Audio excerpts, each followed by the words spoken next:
Have you ever looked into someone's eyes, someone you love, and suddenly questioned everything you thought was safe? My name is Gavin Moore. I've been a fire inspector in Central Texas for over 15 years. I've seen buildings collapse, lives lost, and homes reduced to ash. But nothing prepared me for the quiet, calculated fire smoldering in my own kitchen. It started with a casserole. Nothing fancy, just something Amelia, my wife of 6 years, said she'd made from scratch. She placed the dish in front of me with a soft smile, the kind I hadn't seen in months. "You always say how much you love my cooking," she said. But as I leaned in, I caught a scent that made my gut twist. It wasn't burnt, it wasn't undercooked, it was off. Then I noticed something odd. Our golden retriever, Rusty, who usually hovered around the table, didn't even sniff the air. He just backed away. And right then, I felt something shift. If this story unsettles you even a little, trust me, it gets worse. Stay with me. And if you've ever had to question the loyalty of someone close to you, leave a comment. Subscribe to hear more stories like this one, and let's dive deeper into the truth that was waiting beneath the surface of my own home. I met Amelia in the most ordinary place at a local fire safety seminar hosted by the city. She was there representing a small eco-cleaning startup, handing out brochures about plant-based disinfectants and detoxing your home naturally. She had a soft voice, sharp eyes, and this calming presence that cut through the fluorescent chaos of the event. I'd been divorced for 3 years at the time, mostly buried in work and my routine. Amelia was different. She listened like she cared, talked like she believed in something deeper than just making a living.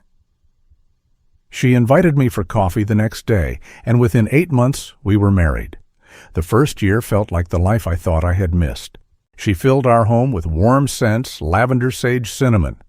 She made these teas I'd never heard of before, kept everything spotless without a single harsh chemical.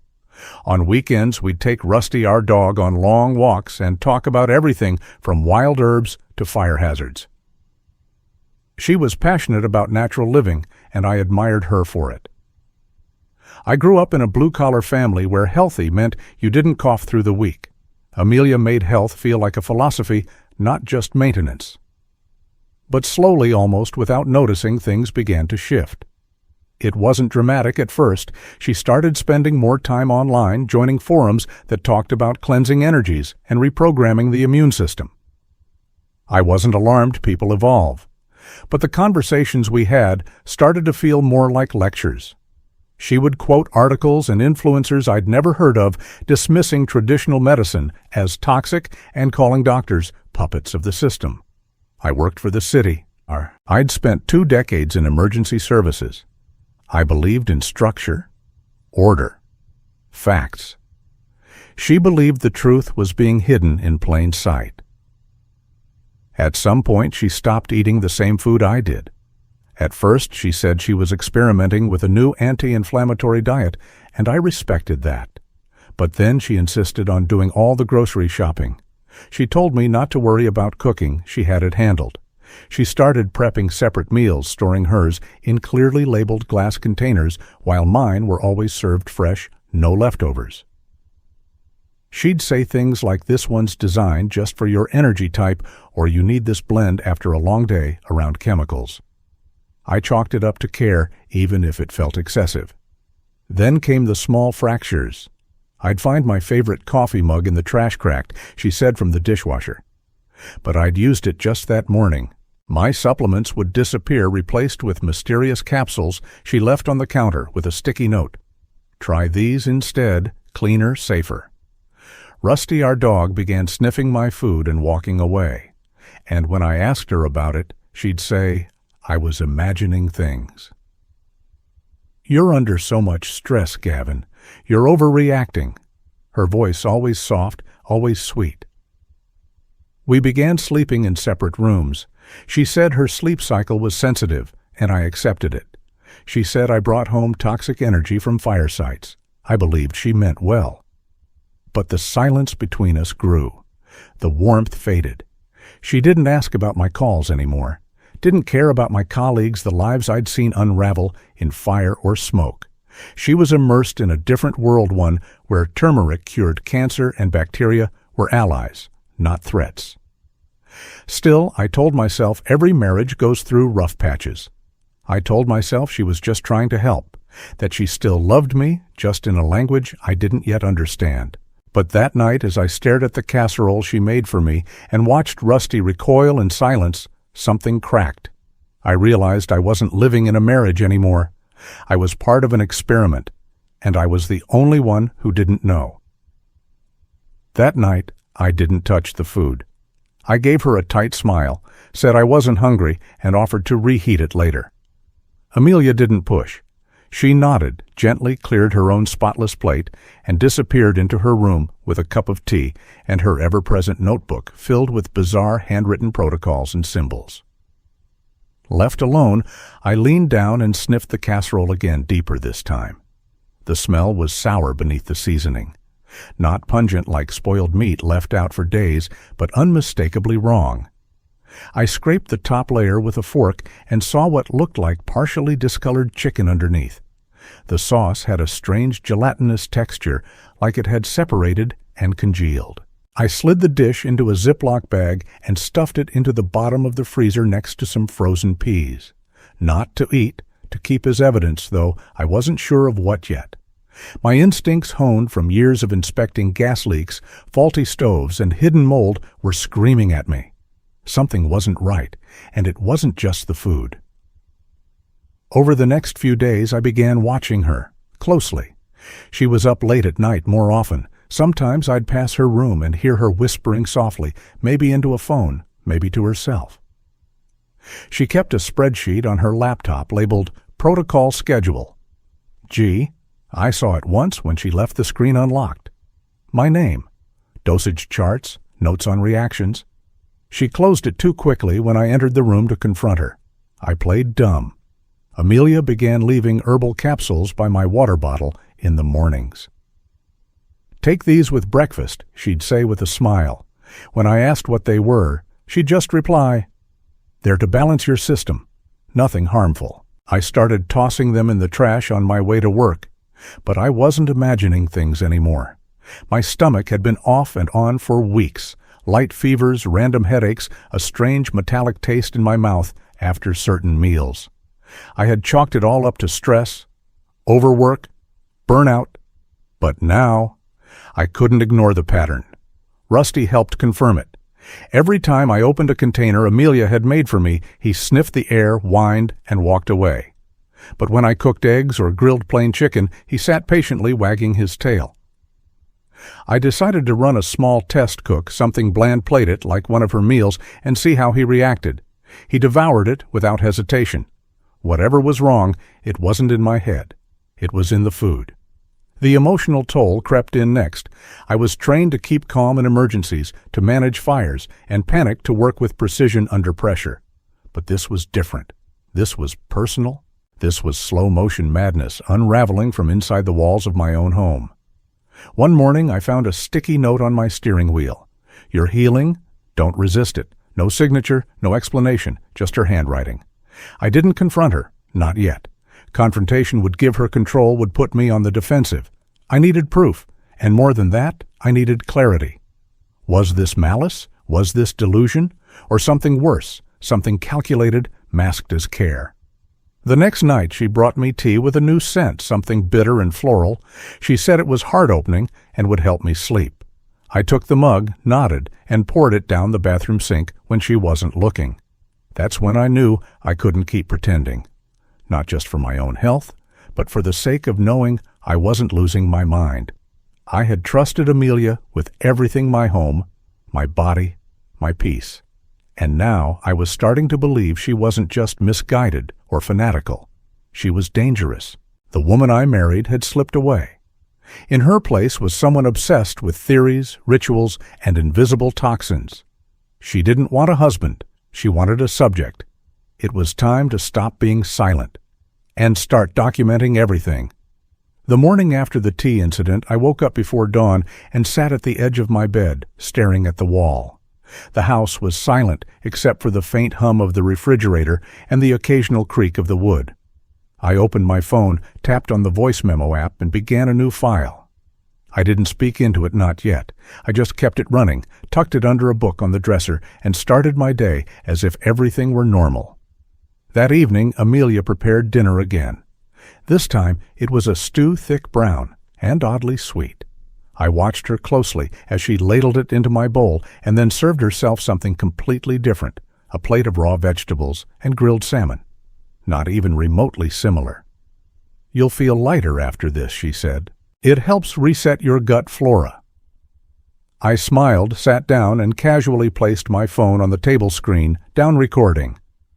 "Tell me again what's in this," I asked, stirring the stew slowly. She lit up like a teacher with a willing student. "It's based on a protocol I've been researching. There's burdock root reishi mushroom powder and a touch of fermented liver paste. Good for your immune system." "Fermented?" I asked, keeping my tone neutral. "Only slightly. It activates the microbiome more efficiently. People in Siberia do this all the time." I nodded, careful to hide my rising pulse. "Sounds advanced." "It is," she said proudly. "You're lucky to have someone who knows how to implement these things safely." She began elaborating without prompting, talking about the Telegram groups she joined, how they shared exposure therapy recipes, and how her goal was to condition me to withstand bacteria without depending on what she called big pharma crutches. I pressed gently. "Is this why I've been feeling off lately?" "That's part of the process." She nodded. "Symptoms mean your body is purging old trauma. I've been keeping track. That fever last week, that was a breakthrough. And when you got dizzy after that green soup? Perfect. It means your equilibrium was resetting." I wanted to scream, but I nodded, encouraged her, asked more questions. "What about the capsules? The ones by the sink?" "Oh, those are part of the gut-brain detox series. They're just dried mushrooms, sea minerals, and a microdose of activated charcoal. Completely natural." "And the casserole from a few nights ago?" She hesitated for a fraction of a second, then grinned. "That had some aged poultry protein. I was curious how your system would handle it. From when 5 days old, maybe 6. But it was refrigerated." I reached for a sip of water, my hand trembling under the table. I kept nodding, prompting. "And the goal of all this is to free you from dependency," she said. "You're in emergency services. You see only crisis. I'm giving you resilience, preemptive healing. You'll thank me when you stop getting sick from every little exposure." She believed this completely. My phone had recorded it all, her voice, the details, the timeline, even her emotional conviction. This wasn't a mistake. This wasn't negligence. It was structured, rehearsed, and carried out with full intent. That night, I transferred the file to a cloud drive, labeled it innocuously, and backed it up twice, once to my secure folder, once to my brother Noah, who worked in law enforcement. I didn't explain. Not yet, just in case. The next few days, I recorded everything, conversations, instructions, even subtle threats wrapped in sugar-coated affirmations. "You've been conditioned by the system to fear the natural world," she said one evening as she handed me tea again. "But I'm here to guide you back to balance." The audio caught it all, and when I reviewed the files at night alone in my locked office, I realized just how far gone she was. She wasn't just experimenting with food, she was reshaping reality, mine, hers, and anyone who stood close enough. It was no longer about proving she was wrong. It was about proving I was still sane. I chose a Saturday evening for what came next. The weather had cooled slightly, and the house was calm, almost too calm. Amelia was in a strangely good mood, humming again, moving gracefully through the kitchen as she brewed one of her concoctions. I placed my phone on the counter between us, screened down audio, already recording. I wanted everything, tone inflection, pauses, captured. "Hey," I said casually. "I've been thinking about everything you've shared lately. I want to understand more. The protocols, the layers, the intention." She turned to me, glowing. Finally, she said, "I've been waiting for you to open up." She sat down across from me with a notebook in hand and flipped to a page titled Gut Realignment Schedule, Week 7. That alone made my skin crawl. 7 weeks. This had been going on for nearly 2 months, probably longer.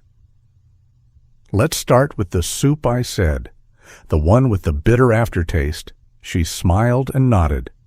That one had lion's mane extract aged bone broth and trace elements from fermented cod skin. Cod skin? Yes, dried and aged in sunlight like they do in Iceland. It introduces wild bacteria that your body learns to handle, like micro-challenges for the immune system. And the capsules you left last week, I asked. She leaned forward, almost proud. Bladder wrack kelp dust, trace boron, and desiccated adrenal powder. It strengthens the hormonal adrenal axis. You've been conditioned by years of artificial lighting and synthetic products. You needed a reset. And you've been doing this to me for how long? I asked softly, pretending interest. Since mid-December, she said. That's when your aura became clouded. I started microdosing then. The way she said it, casual, confident, almost maternal, made me feel nauseous. I kept my expression neutral. What about the stew from last Thursday? I pressed. She pulled another page from her notes. That was important. I introduced aged meat proteins left in controlled fermentation. I used a sealed jar. It builds microbial tolerance just like in African tribal diets. Isn't that risky? I asked. Not if you manage the variables. I read 5 studies about it. And I took some myself the first time. I got a little sick, but that's how you know it's working. I nodded slowly, but my heart was pounding. She wasn't just copying fringe advice. She was experimenting, calculating reactions, testing dosages. I wasn't her husband anymore. I was her personal science project. Have you told anyone about this? I asked. She hesitated for just a moment, then replied, My sister knows a little. She said it's brave, and that most men resist healing until they're forced to face it. I stared at her. So that's what this is, forcing me to face healing. Yes, she said. You needed it. I could feel how blocked you were. You dismiss people's suffering because you see it every day. That family with the mold exposure in March. You told me they were exaggerating. That's when I knew you'd lost compassion. You needed a reminder and a cleansing. I thought back to that family. They had been faking symptoms to push a landlord lawsuit. My frustration had been professional, not personal. But in her mind, my medical pragmatism had become moral failure, and she had taken it upon herself to correct it through slow exposure to sickness. And the casserole, I asked, the one Rusty wouldn't touch. She beamed. That was a pivotal moment. 5-day-old poultry, a liver tincture, and a compound from expired yogurt cultures. It was a perfect challenge dose. I didn't expect you to catch the scent so quickly. That's why I pretended it was fresh. I couldn't believe how openly she said it, like she was describing a smoothie recipe. Amelia, I said, keeping my voice calm, do you realize how serious this is? She blinked. Serious how I'm not hurting you. I'm liberating you from dependency. You're stronger already, aren't you? No, I said gently. I'm not stronger. I'm terrified. She looked confused, almost hurt. I thought you'd be grateful someday. I thought you'd understand. I do understand, I said. That's why I've been recording this entire conversation. Her face froze. The color drained from her cheeks. The silence was deafening. You recorded me. Yes, I said. Everything. The ingredients, the intentions, the timeline. It's all there. For a moment she didn't move. Then she laughed softly, almost bitterly. So that's where we are now, you spying on your own wife. No, I said, standing up. I'm protecting myself from someone who thinks poisoning her husband is an act of love. I walked out of the room, my phone in hand, her notebook still on the table. I had what I needed. Her words, her methods, her intent, all captured. She may have thought she was healing me, but in truth, she'd crossed a line that no one had the right to cross. And now it was time for justice. I waited until the next morning to make the call. I needed to be sure she was out of the house at her yoga class or farmer's market, wherever she went on Sundays when she wore linen and talked about energetic resets. Once she left, I locked the front door behind her, took a breath, and dialed my brother Noah. He's a deputy with the county sheriff's department. We'd grown up together, shared a room until we left for college, but we hadn't been close lately. I hadn't told him much about Amelia, not the changes, not the fear. But the moment he picked up, my voice was steadier than it had been in weeks. "Noah, I have something. It's serious. I need you to listen." I explained everything step by step. The strange meals, the recordings, the symptoms. I sent him the files through encrypted email while we stayed on the phone. He didn't interrupt, didn't doubt. When I finished, there was a pause. "Then, you did the right thing, Gav. Don't eat or touch anything else she gives you. We'll handle it from here." 2 hours later, a black SUV parked 2 houses down. Plainclothes officers stepped out, coordinated by Noah. They moved with quiet professionalism, blending into the neighborhood. I greeted them calmly when they knocked. One officer asked if Amelia was home. I said not yet, but she would be any minute. I played them a few key clips from the recordings, showed them the notebook she'd left in the kitchen, and directed them to the Ziploc bag of frozen casserole I had saved as evidence. When Amelia returned, the moment was surreal.